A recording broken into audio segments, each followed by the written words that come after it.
Morning, Facebook. Morning, everybody. So it's Wednesday morning. It is much later than usual. It's 8:30.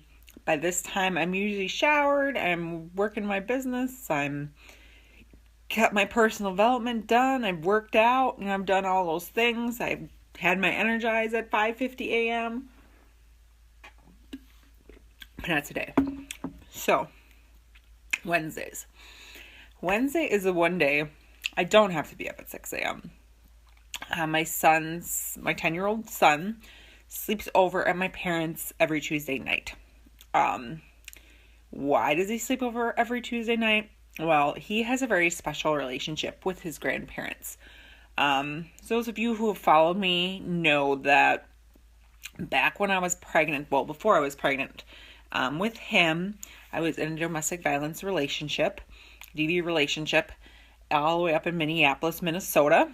And I left the relationship when the abuse continued while I was pregnant. That's when I left. So one day, it had just gotten so bad, I put all my belongings in my car and I just left. And I drove from Minneapolis, Minnesota down to Lake Geneva, Wisconsin, which is about a 5.5, 6 hour drive. And on my way, I called my parents and let them know I was on my way. They said, you absolutely can come here, but you can never go back. And I never did. So, I know a lot of women have to leave 6 to 7 times when it comes to domestic violence. But for me, I had a place to go, luckily. And it was far, and I just went. Being pregnant fought my addiction to alcohol and drugs. So becoming pregnant obviously changed my life. And I lived with my parents up until about 4.5 years ago. I lived with my parents with my son. 4.5 years ago, I moved in with my now husband. And we lived at that house for 2 years, and then we bought our own houses, where we live now. And in July of this year, it will have been in this house for 3 years. So he has a very good relationship with my parents, like a parent relationship with my parents, because I was in school, I was working. They really, really helped me raise him, and I'm so grateful for everything that they've done. But this video is not about that. This video is about how grief and depression can affect every part of your life. So, most I've been in a DV relationship. I've had addiction. I have a food addiction. I'm an emotional eater. But I also have suffered great loss and suffered from depression. There was a time in my life I also suffered from anxiety. That's a whole different story of my anxiety attacks that I used to have back in my late 20s. But today, this is about grief and depression. You may say, this is not a positive topic. This is not a happy topic. But I know a lot of people who follow me do suffer from grief and depression. A lot of you have lost someone very close to you, if not a child, a parent, a friend, a sibling. A lot of you have experienced great loss. A lot of you had experienced cancer, family. It's just the reality. A lot of people have to deal with a lot of shit every day. Excuse my language. So, I've always had issues with depression. I have no clue why I've always had issues with depression, but I have. It has a lot to do with my emotional eating, but my depression has really gotten worse in the past 18 months or so because 2015, I was pregnant with twin girls. For those of you that don't 100% know my story, we were so happy. We had wanted 3 kids, so, that was going to be perfect. We were going to have 3 kids. Then I was going to get my tubes tied because it was going to be a C-section. My body does not dilate. That's just how it is. That's just my body. So it was going to be a C-section regardless. And with twins, absolutely was going to be a C-section. So, while she's in there, she could just do the tubal ligation. We'd be good. 3 kids, perfect. That's exactly what we wanted. So, and through the pregnancy, everything went well. I didn't get put on bed rest till the very last week before my scheduled C-section. I had to stop working earlier than planned. I had to take a longer maternity leave. That's a whole nother story. But went in for my scheduled C-section. I posted about this last night. Went in for my scheduled C-section on October 23rd, 2015. They were born within like 45 seconds of each other. They were good. Everything was good. Victoria, the older one, the one that was born first, or was at the bottom and taken out first, did have a little bit of jaundice. So we ended up in the hospital extra day. So we were there for, God, now 4 days, maybe 5 days. I don't remember. But we were there an extra day because of the jaundice, because she was getting light treatments. And then we were sent home with a portable light to continue her treatments for her jaundice. But everything else, they were fine. They were healthy. Everything was fantastic. Everything was great. So yeah, we were hospital for 5 days. That's what it was, 5 days. And we go home. And on the 6th day, the day they were 6 days old, at about 3 a.m. when we were up doing feedings, Victoria started to turn yellow. She wasn't breathing. My husband took her, called 911. They walked him through trying to do CPR. The ambulance got there in like seconds. Revive her. I don't know exactly how long she was out. I don't know. It was all such a blur with all of this happening. Obviously she was rushed to the emergency room and stabilized, and then they took her up to Children's Hospital. They wanted to fight for life her, but it was really, really windy that day and they couldn't. So they took her by ambulance up to Children's Hospital. My husband went up there, and me and my mom got everything together for the other baby, Alexandra, and we came up there afterwards. And we were up in Children's Hospital for 6 days. For those 6 days, she was in a coma. She obviously was on machines. She could not come off machines. She could not breathe on her own. She never opened her eyes. She did not have any brain waves. The only time they thought that there was a brainwave was when she was having a seizure. So she's had multiple seizures. So we were up at Children's Hospital for 6 days. I did not leave. I stayed. Obviously, friends and family were in and out. Our pastors were in and out. We had her baptized. But then, you need to make that tough decision. They tell you her brainstem is dead. She'll remain in a coma. She'll have to be on machines in your house. And she'll never wake up.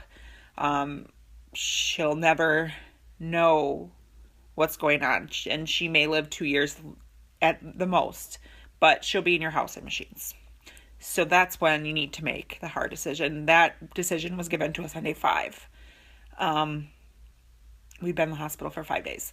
So, that's when you have to make a hard decision. Do you really want your baby girl to be in a machine her whole life with no brain activity? On a machine, help keeping her breathing? No, we just couldn't.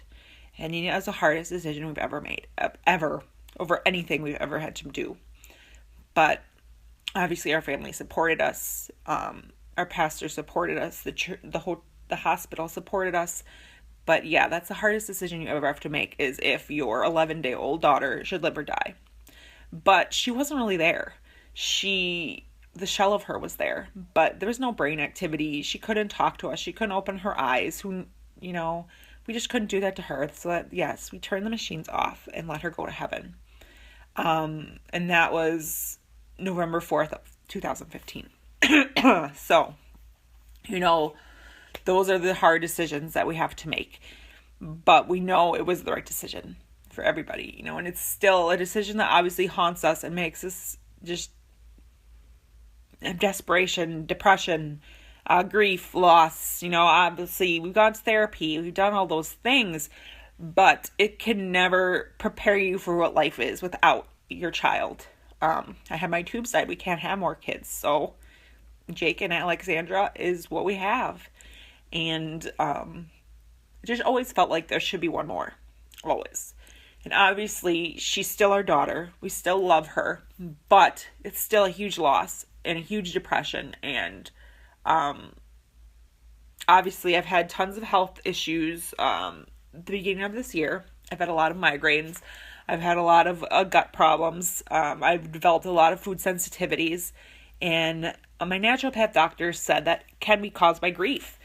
You could develop food sensitivities, you can develop migraines, you can develop all these things because of grief. Grief affects us physically, really affects us physically. My headaches have been pretty under control because of the supplements I take. I haven't talked about the supplements I take in a long time, not since I first started taking them. So every morning I take magnesium citrate, I take a probiotic, I take vitamin D. And I also take something for GI tract repair. It's a GI tract repair powder. It goes in my vegan Shakeology every morning. So that's what I take in the morning. And then at night, I take 2 more magnesium citrates. I take a 5-HTP, which is for stress and sleep. And that's what I take for supplements. I don't consider them medication. It's just supplements to give my body what I'm missing. Obviously, my Shakeology gives me so many supplements that there's tons I don't have to take. It gives me a lot of extra iron, so as long as I eat an iron-rich diet, which I do, I get in my 20 grams of iron a day. As long as I have an iron-rich diet, I do okay. As long as I have my Shakeology, I take my magnesium, my vitamin D, my probiotic, additional probiotic, above what's on Shakeology. So those are what I take for me personally. I don't take an antidepressant. I haven't taken an antidepressant since I started the 5-HTP. It's 100% natural. Obviously, it's not, no chemicals, things like that. So I haven't been on an antidepressant since I started taking that. Yes, I still have issues with depression. So last night, yesterday afternoon, I had a horrible migraine. I haven't had one of those in weeks. I'm going to be honest, I haven't. I've essentially cut out coffee. I'll maybe have it 2 or 3 times a week. But just because I like coffee, not because I need it. But, depression can affect you in so much ways. As I said, it made me develop food sensitivities. It caused migraines. It causes sleep issues for me a lot. But, don't think you can just take supplements and be okay if you've lost somebody and you can't do the therapy part, because you need to do the therapy part. I did the therapy part for over a year. But I'm still obviously dealing with my grief. I'm obviously still dealing with depression. Making hard decisions are even harder now because we've had to make a decision if our child lives or dies. So, every time you go to make a decision, you think this is such a trivial decision. It's not that important, but, that's just how life is. And, sometimes I need to sleep in. Like today, I had to sleep in. I woke up at 6 a.m.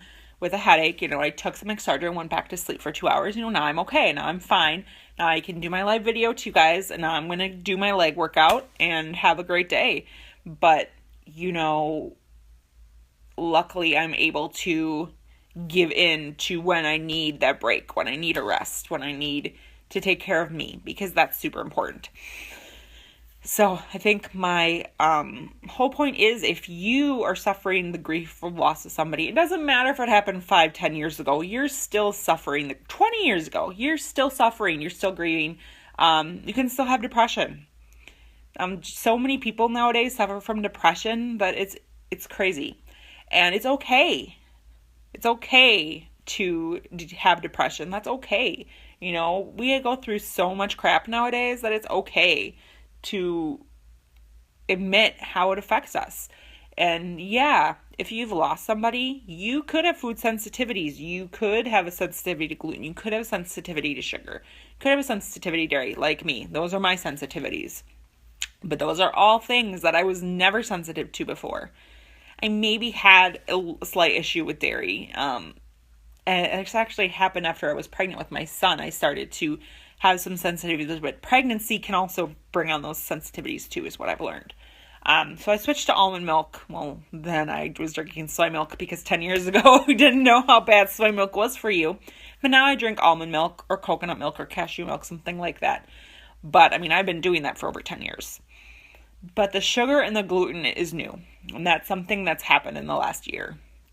And that is, as the naturopath said, great grief and loss can bring on health problems, can bring on adrenal issues, can bring on thyroid issues, can bring on those food sensitivities. It's okay. If you're going to a primary care doctor and you're not getting the answers you want, that's what happened to me. I was going to primary care, I was not getting the answers I want, and that's when I went to a naturopath in January. I started going to see a naturopath, and that's when I got put on the extra supplements, and it's just made a world of difference. Obviously, if I have gluten and sugar in those things, no supplements in the world are going to help me, because that's what I've been doing lately, which is a problem, and I'm not doing that anymore. But yeah, that's really all I wanted to come on and say today, is that if you've suffered grief, loss, depression, you may develop these physical ailments, and it's something that you need to look into for you. So I hope everybody has a great day. It is time for legs for me. Bye.